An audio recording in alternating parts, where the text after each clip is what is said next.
নমস্কার, কেমন আছেন সবাই? প্রবাসে ঘরকন্যা একটি ভ্লগে আপনাদের স্বাগত জানাই। আজকে সোমবার, সকাল এখন 6:15। যাচ্ছি এখন এয়ারপোর্টে। তবে মেহা যাবে না আমাদের সঙ্গে, রামাটাকে নিয়ে নিয়েছি। আজ মা আসছে আমার কাছে দীর্ঘ 7 বছর পরে। কোথায় যাচ্ছ তুমি? এয়ারপোর্ট। কাকে পিক আপ করতে যাচ্ছ? দিয়া। দিয়া আসছে আমাদের বাড়িতে। চলো ভেতরে চলো, ঠান্ডা। চলুন দুগ্গা দুগ্গা বলে রওনা দিই। আজ বহু বছরের অপেক্ষার আমাদের অবসান। দেশ থেকে বাড়ির লোক আসছে আমাদের। ফ্লাইটটা সকাল 7টার সময়তে এসে পৌঁছানোর কথা, কিন্তু ওর বাবা তো সমানে নেটে চেক করছে, দেখাচ্ছে একটু ডিলে আছে, 45 মিনিট মতো লেটে চলছে। তাই আমাদের সকাল 5:30টার সময় বেরানোর কথা ছিল। 5:30টাতে না বেরিয়ে আমরা এই 6:15 সময় বেরাচ্ছি। আমাদের বাড়ি থেকে স্যান ফ্রান্সিসকো এয়ারপোর্ট আপনারা তো জানেনই, মোটামুটি 1.5 ঘন্টা মতো সময় লাগে। তবে এখন সকালবেলা তো এখন ভিড়টা বোধহয় একটু কম পাবো। মোটামুটি ওই 7:45টার দিকে পৌঁছে যাব। আর ফ্লাইট এসে পৌঁছানোর পরে সঙ্গে সঙ্গে তো বেরানো যায় না, জিনিসপত্র নিতে হবে, আবার ইমিগ্রেশনের এখানে প্রসেস আছে, তারপরে বেরাতে পারবে। মেহা নিজে নিজে তৈরি হয়ে স্কুলে চলে যাবে। তবে ওর আজকে ইচ্ছা ছিল না খুব একটা স্কুলে যাওয়ার। এই এত বছর পর ওর দিদা আসছে ওর কাছে, কিন্তু আজকে ওর দুটো নাকি খুব ইম্পর্টেন্ট ক্লাস আছে, ওকে স্কুলে যেতেই হবে। আর যেহেতু ওর এখনও অবধি অঙ্ক ছাড়া কোনো টিউশন নেই, ও ওই জন্য খুব একটা স্কুল কামাই করতে চায় না। তো ওই জন্য স্কুল থেকে ফিরে তারপরে দিদার সাথেও দেখা হবে। কি অপূর্ব সুন্দর আকাশটা লাগছে দেখুন, সূর্যের প্রথম আভায় চারিদিকটা লাল হয়ে আছে। ও মা, এই গাড়িটা দেখুন, গাড়িটাতে করে ঘোড়া নিয়ে যাচ্ছে। প্রত্যেকটা জানলাতে একটি করে ঘোড়া মুখ বার করে দাঁড়িয়ে আছে। এমন গাড়ি এরকম আমি কোনোদিনও দেখিনি জানেন। এখানকার লোকেরা খুব ঘোড়া পোষে, তো তাদের ছেলে মেয়েরা খুব ঘোড়ায় চাপতে ভালোবাসে। ওই জন্য যাদেরই অনেকটা করে জমি থাকে তারা বাড়িতে ঘোড়া পোষেন। আমাদের এই বাড়ি যাওয়ার রাস্তাতেও আমরা বহু জনের বাড়িতে দেখি ঘোড়া চড়ছে। এত আজকে মনটা আনন্দ হচ্ছে, এই প্রথমবার মনে হচ্ছে কেন আমাদের বাড়িটা এয়ারপোর্ট থেকে এত দূরে। কাছাকাছি থাকলে আরও তাড়াতাড়ি পৌঁছে যাওয়া যেত। খালি এখন ঈশ্বরের কাছে একটাই প্রার্থনা, যেন কোনো জ্যামের মধ্যে না পড়ি। আর গতকাল বাজার দোকান থেকে ফেরার পথে রামা এই বেলুনটা নিয়েছে, লাভ ইউ গ্র্যান্ডমা, আর একটা ফুলের বোকে নিয়েছি সঙ্গে করে। আনন্দে ছেলে মেয়েরা একদম অস্থির। ছেলেটাও সেই ভোর 5টা থেকে উঠেছে জানেন, দিদাকে আনতে যাবে। স্কুলে যাওয়ার সময় ডেকে ডেকে এদিকে আমি অন্যদিন মরে যাই। চলুন, চলে এসেছি প্রায় স্যান ফ্রান্সিসকোর কাছে। একটাই শান্তি, কোনো রকম কোনো জ্যামের মধ্যে পড়িনি। আজকে উইকডেজ তো, ওইটা একটা ভয় লাগছিল যদি জ্যামের মধ্যে পড়ে যাই। আর এখানে এসে তো মায়ের সঙ্গে যোগাযোগ করার মতো কোনো মাধ্যম নেই। মা হয়তো পারবেও না এয়ারপোর্টের ওয়াইফাইয়ের সঙ্গে নিজের ফোনটাকে কানেক্ট করতে। তাই দরজা থেকে বেরিয়েই যাতে দেখতে পায় আমরা দাঁড়িয়ে আছি, ওই জন্যই একটু তাড়াহুড়ো ছিল। ফ্লাইটে এইটি একটি বড় অসুবিধা জানেন, কোনো রকমভাবে যোগাযোগ করা যায় না। চলে এসেছি আমরা এয়ারপোর্টে, এখনও অবধি কেউ বেরায়নি। চলুন এবার ভেতরে তাড়াতাড়ি যাই। মনটা হচ্ছে এই এতক্ষণ জার্নি করে আসছে কেমন আছে। মায়ের আবার একটু হাঁটুতে ব্যথাও আছে। আর সমানই তো বসে থাকা আর হাঁটা, হয় এয়ারপোর্টে বসে থাকা, নাহলে ফ্লাইটের মধ্যে বসে থাকা, আর নাহলে অল্প একটু হাঁটা। ফ্লাইটের মধ্যে সবসময় হাঁটাহাঁটি তো করাও যায় না, একদম সরু রাস্তা থাকে। মেদিনীপুরের বাড়ি থেকে বেরানো থেকে আমাদের একদম বাড়ি অবধি পৌঁছানো সব মিলে প্রায় 36 থেকে 38 ঘন্টার জার্নি। এই 36 থেকে 38 ঘন্টা পুরোটা বসে থাকা। কলকাতা থেকে দিল্লি প্রায় 2 থেকে 2.5 ঘন্টার ফ্লাইট। তারপর দিল্লিতে পৌঁছে অনেকক্ষণ সময় বসে থাকা, প্রায় 5-6 ঘন্টা। তারপর দিল্লি থেকে স্যান ফ্রান্সিসকো 16 ঘন্টার ফ্লাইট। আর যেহেতু ইন্টারন্যাশনাল ফ্লাইট, কলকাতা এয়ারপোর্টেও আপনাকে প্রায় 3 থেকে 4 ঘন্টা আগে যেতে হয়েছে। আবার মেদিনীপুর থেকে কলকাতা আসতেও প্রায় 3-3.5 ঘন্টা লেগেছে। তো যাই হোক, অনেকটা লম্বা জার্নি মা করেছে আমাদের কাছে আসার জন্য। আর ওই দেখুন,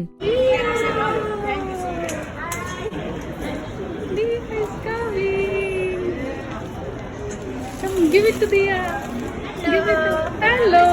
Thank you so much. Sure. Mama, next time don't give something.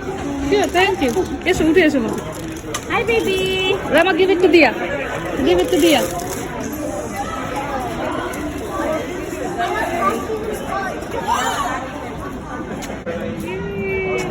রামা বেশ কদিন ধরেই শুনছে দিয়া আসবে দিয়া আসবে, কিন্তু সত্যি সত্যিই যে আসবে সেটা ওর মুখ চোখগুলো দেখে দেখুন, ও যেন বিশ্বাসই করতে পারছে না যে দিয়া এসে গেছে অলরেডি।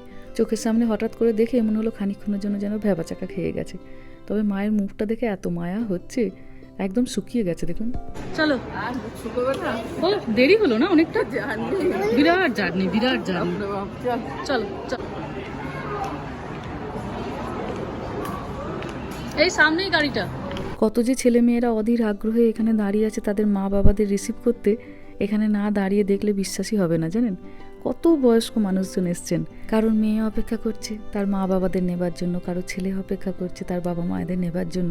আর যেই গেট থেকে তারা বেরাচ্ছেন একদম ছুটে গিয়ে দেখছি জড়িয়ে ধরছে। চলুন, চলে এসেছি গাড়ির কাছে।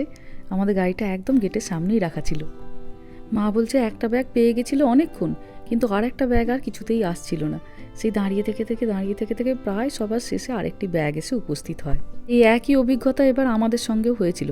আমরা যখন দেশ থেকে ফিরি অনেকগুলো ব্যাগ, তো কিছু ব্যাগ এসে গেল আর কিছু ব্যাগ আর আসেই না। বাড়ি পৌঁছাতে আমাদেরও তাই এবার অনেকটা দেরি হয়ে গেছিল।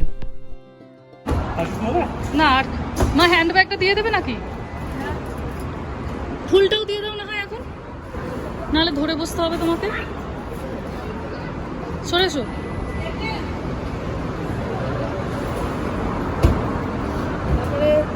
ফ্লাইট নেমে যাওয়ার পর আবার আধ ঘন্টা দেরি।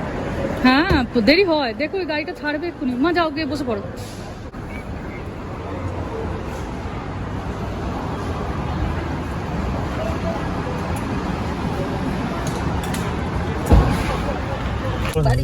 হ্যাঁ করে দিচ্ছি। তখন থেকে বাচ্চাটা সেই 5টার সময় উঠেছে, সব দাঁতগুলো পড়ে গেছে।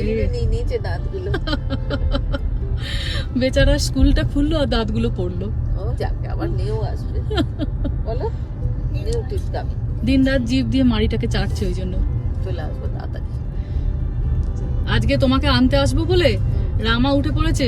মেহাকে সমস্ত রেডি করে দিয়ে এসেছি যে মেহা সোয়েটারটা এনেছিলাম, ঠান্ডা না, আর আমার মাথার উপরে এটা বন্ধ করে দিয়েছিলাম এই সিরিটা, হলো কি হবে, গোটাটা তো এসেছে। ভীষণ ঠান্ডা, কিছু না সঙ্গে থাকলে জ্বর চলে আসে। সবাই পড়ে আছে বেশিরভাগ। হ্যাঁ হ্যাঁ, ও এবার চেনাতে নিয়ে যাচ্ছে দিয়াকে। সেই কখন থেকে আমরা সেই ঘর থেকেও বেরিয়েছি অনেক সকালে। 6 বছর পরে এলাম। 6 বছর পরে এলাম। দিয়ে বলছে আমাদের গাড়িটা কেমন লাগছে? খুব সুন্দর, খুব সুন্দর। যা পরিষ্কার রেখেছিস তুই, যা পরিষ্কারটা করেছে। বাবা চার্জার, তাই তো। সেই 2017 অক্টোবরে এমনই একটা সকালে এসেছিলাম। তখন বাবা মা দুজনেই এসেছিল, আর রামা তখন আমার পেটে। আর এই ডিসেম্বরে আমার রামার বয়স প্রায় 7 বছর হয়ে যাবে। মাঝে এতগুলো বছরের অপেক্ষার আজ অবসান হলো। সেবার সাথে বাবাও এসেছিল, কিন্তু এবার আর এলো না। একই সেই কাণ্ড। আমার শাশুড়ি মায়ের মতো বাবাও এখন ভয় পেতে শুরু করেছে। এতটা বয়স হয়ে গেছে, এখন দেশ ছেড়ে অন্য কোথাও যাব না। যদি কোথাও গিয়ে শরীর খারাপ কিছু হয়, তোরা তখন বিপদে পড়বি। কিন্তু জানেন, অকারণই ভয় পায়। আমার বাবার থেকেও বহু বয়স্ক মানুষজনকে দেখি আসা যাওয়া করতে। কষ্ট একটু হয় ঠিকই, এতটা লম্বা জার্নি, কিন্তু একবার যদি কষ্ট করে আসতে পারে তাহলে 2-4 মাস সবাই আবার একসঙ্গে সাথে থাকা যায়। কি অপূর্ব সুন্দর ব্রিজটা লাগছে দেখুন। আর এদিকে রামা ঘুমাতে শুরু করে দিয়েছে, আর মাও অর্ধেক ঘুম আর অর্ধেক জেগে থাকার মাঝে আছে। অর্ধেক প্রশ্নই মা বুঝতে পারছে না, কোনো রকমভাবে উত্তর দিচ্ছে, আবার খানিকটা দেখছি একটু ঢুলে নিচ্ছে। ফ্লাইটে আসলে একদম ঘুম হয় না তো, এতক্ষণ জার্নির পরে শরীরটাও একদম ছেড়ে দেয়। আর 1 ঘন্টার রাস্তা, চলুন এক্ষুনি পৌঁছে যাব। চলে এসেছি একদম বাড়ির কাছে। রাস্তাটা দেখে হয়তো আপনারা চিনতেও পাচ্ছেন, পাহাড়ের মধ্যে দিয়ে সেই রাস্তাটা। একবারটি মাকে ডেকে তুললাম যে দেখো তো রাস্তাটা চিনতে পারছো কি না, তুমিও তো ভিডিওতে দেখো এই রাস্তাটা প্রতিদিন। চোখটা মেলে একবার জানলা দিয়ে তাকিয়ে যখন উইন্ড মিলগুলো দেখলো, দেখে বলছে ও মা চলে এসছি তো, ওই যে উইন্ড মিলগুলো। তখন বলছি হ্যাঁ চলে এসেছো, ওই যে উইন্ড মিল দেখা যাচ্ছে। এবার ওঠো, বাড়িতে গিয়ে ভালো করে এবার স্নান করে খাওয়া দাওয়া করে ঘুমাবে। কিন্তু প্রচণ্ড ঘুমের ঘোর, ওঠো বললেও উঠতে পারছে না। ওই দেখুন দুজনের কাঁধে হাত দিয়ে ওই ঘুমাচ্ছে, আর রামা তো ঘুমাচ্ছে চরম শান্তিতে দিয়ার কাঁধে মাথা রেখে।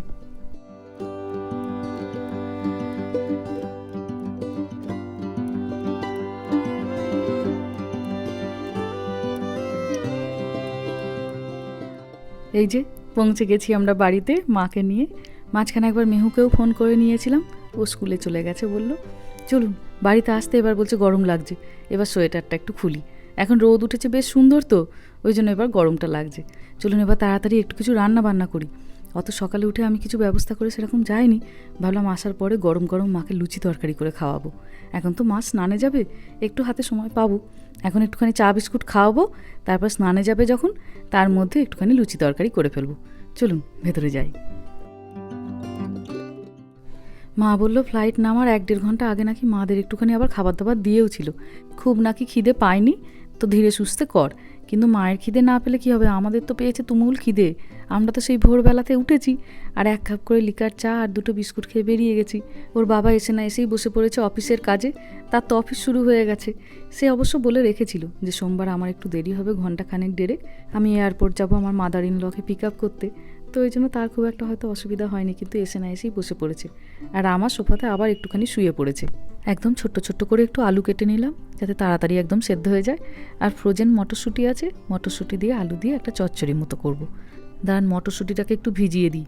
অবস্থা দেখছেন একদম যেন বরফের চাঁই হয়ে গেছে একটা। একটু মুছে নিই, আলুর কষটা ছিল তো। এবার একটুখানি পেঁয়াজ দেবো। আজকে আর রসুন আদা এইসব কিছু দেবো না, তবে অল্প একটুখানি পেঁয়াজ দিচ্ছি। এখনও অবধি বাড়ির কাউকে ফোন করে জানানো হয়নি যে মা পৌঁছে গেছে বলে। স্নান করে ফিরুক, তারপরে বাবা ভাই বোন সবাইকে ফোন করে বলবো জানিয়ে দিতে। আর কালকে বাকি আত্মীয় স্বজনদের ফোন করবে। যা ঘুমে ঢুলছে, কোনো রকমভাবে একটু খাওয়া দাওয়া করে নিয়ে তারপরেই মনে হয় বিছানায় চলে যাবে। তবে এই দুটো দেশের মধ্যে তো একটা খুব বড় আবহাওয়ার পরিবর্তন, একটা টাইম জোনের পরিবর্তন। মানুষের শরীরটা কদিন খারাপ হয়ও খুব। আর এখন তো শুরু হবে আবার জেট ল্যাগ। আমার এখানে সকালবেলা হলেও দেশে তো এখন রাত্রি, তো দেশে এখন যখনই রাত্রি হবে এখানে সকাল হলেও প্রচণ্ড ঘুম পেতে থাকে। তো মাও ওই জন্য এখন অত ঘুমে ঢুলছে, কারণ এখন মোটামুটি দেশে এই 10:30 11টা বাজে। এই সময় এই তো রাত্রিবেলাতে খাবার দাবার খেয়ে বিছানায় যায়। তাই এখানে যতই সকালে সূর্য উঠুক আর যতই চারিদিকে মানুষজন কোলাহল করুক না কেন, ঘুম কিছুতেই এই সময় বাগ মানে না, যেমন আমাদেরও দেশে গেলে হয়। তবে এখন 2-3 দিন ছেড়ে দিতে হবে, জেটল্যাগ হলেও একটু ঘুমিয়ে শরীরটা আগে ভালো করে দাঁড়াক, তারপরে আস্তে আস্তে জেটল্যাগ কাটানো হবে। ওদিকে ওই তরকারিটা সেদ্ধ হচ্ছে, এদিকে ভাবলাম লুচিগুলোকে ভাজতে শুরু করে দিই।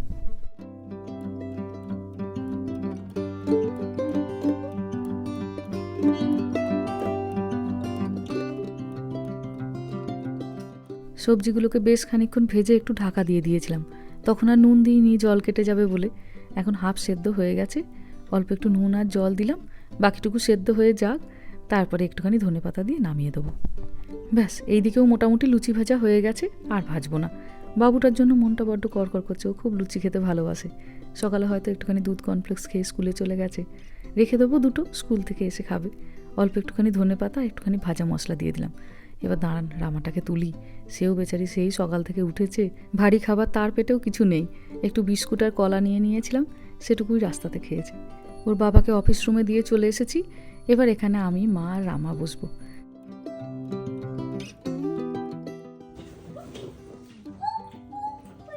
কেমন হয়েছে তরকারিটা মা? খুব সুন্দর, ভালো হয়েছে? দারুণ লাগছে। হ্যাঁ, আদা রসুন দিইনি আজকে, ভালো হয়েছে। ভাবছি তোমার অম্বল টম্বল হবে, 2 দিন আর আদা রসুনের দরকার নেই। না না, নিরামিষে খুব ভালো লাগছে। ধনেপাতা টমেটো দিয়েছিস তো? না, একটু পেঁয়াজও দিয়েছি। দিয়েছিস? পেঁয়াজকে তো আমি সবজি ভাবি, ওকে তো নিরামিষই ভাবি। না, ঠিক আছে, ভালো হয়েছে, খুব সুন্দর হয়েছে। ভালো আছে। লাস্টে একটুখানি ঘুগনি দিয়ে মুড়ি খাও। সেই মেদিনীপুরের লোক, লাস্টে এক গাল মুড়ি না হলে হয়? হ্যাঁ, মেদিনীপুরের লোক তো, আমাদের লাস্টে একটু ঘুগনির সঙ্গে মুড়ি খেতে। মিষ্টিটা দিয়ে দিই না এখনই? মিষ্টিটা এখন ইচ্ছা করছে না, পরে খাবো, রেখে দে। এই জার্নিটা গেছে তো, আমি ওই জন্য তোমাকে খুব একটা ওপর খাবার দেবো না, না, একটু কম কম আর একটু ঘন ঘন। এখনো ঘুমের ঘোরটা আছে। দিন সাতেক যাক, একটুখানি তুমি এখানকার পরিবেশের সঙ্গে সময়ের সঙ্গে একটুখানি অ্যাডজাস্ট করো। এখন সকালবেলা তো ঘুম পাচ্ছে, স্নান করে পুজো করার পরে। বাইরে রোদ উঠেছে হালকা হালকা, গিয়ে একটু বসো বাইরেটা, ভালো লাগবে। ভালো লাগলো, খুব সুন্দর, ভালো আছে। চলুন, মা তো চলে গেল শুতে, এক ঝুড়ি এখন পেটে গপ্প, কখন ঘুম থেকে উঠে তারপরে গপ্পগুলো হবে। বললো আজ আর রোদ খেতে পাচ্ছি না বাপু, কালকে রোদ খাবো খুন। যে ফুলের বুকেটা নিয়ে গেছিলাম, এবার এই ডাঁটিগুলোকে কেটে কেটে ভাবলাম একটুখানি এই ফুলদানিতে সাজিয়ে দিই, নাহলে আস্তে আস্তে আবার বুকেটা শুকিয়ে যাবে, কিন্তু ফুলদানিতে দিয়ে রাখলে সুন্দর থাকবে। যাই হোক চলুন, ভিডিওটাও তাহলে আজকে এখানেই শেষ করছি। সবাই ভালো থাকবেন, সুস্থ থাকবেন, সাবধানে থাকবেন। আর ব্লগটা কেমন লাগলো সেটা আমাকে অবশ্যই কমেন্টে জানাবেন। ভালো লাগলে একটা লাইক করে দেবেন। সবাই ভালো থাকবেন, সুস্থ থাকবেন, সাবধানে থাকবেন। দেখা হবে খুব শীঘ্রই পরের একটা ব্লগে।